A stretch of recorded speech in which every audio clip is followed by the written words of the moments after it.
No, look, the External Affairs Ministry today has issued a statement. I'm sure that most people have read it and understood it. Innovation and technology today is a very cross-border activity, and it is the success in many ways of the US innovation ecosystem and the Indian innovation ecosystem, and the technology progress that has been made has come through the movement of talent, the seamless movement of talent, and the ability for companies to access talent from across the countries, including India.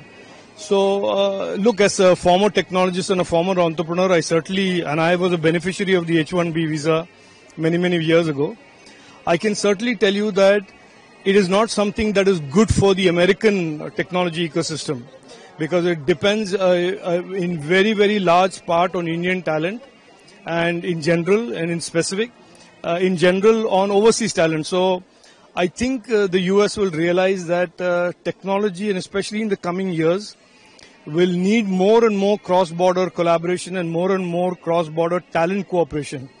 So this is not necessarily, I don't believe, is a very smart idea for the American economy, but that is the American prerogative. And as far as the Indian industry is concerned, I think our Indian innovation ecosystem is today of a size and scale that really does not only matter, does not only depend on what the Americans do with the H-1B visa. There are many other ways of the Indian technology ecosystem growing, and I'm sure they'll find new ways.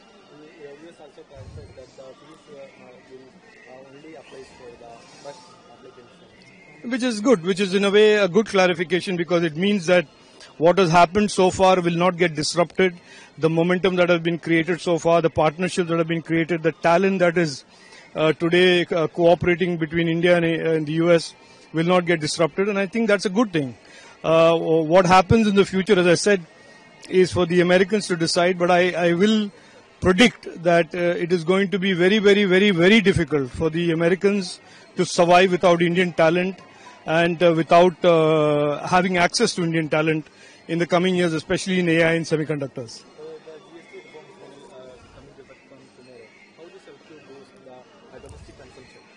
Look, let me tell you in very simple terms. India is going to become the biggest consumption economy in the world very soon.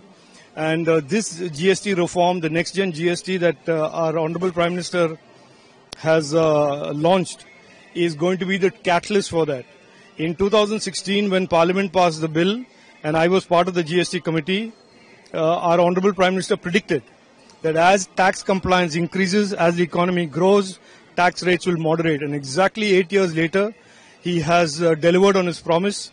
He has made food and medicine 0%. He has made common people items at 5% GST, and has completely transformed and increased and improved the affordability of common products for our people. So this is exactly what he predicted in 2016, and this is what is coming true. But the big news, according to me, is that in the coming 4 to 5 years, India will become the largest consumption economy in the world, and certainly that will play a big role in India becoming a developed country.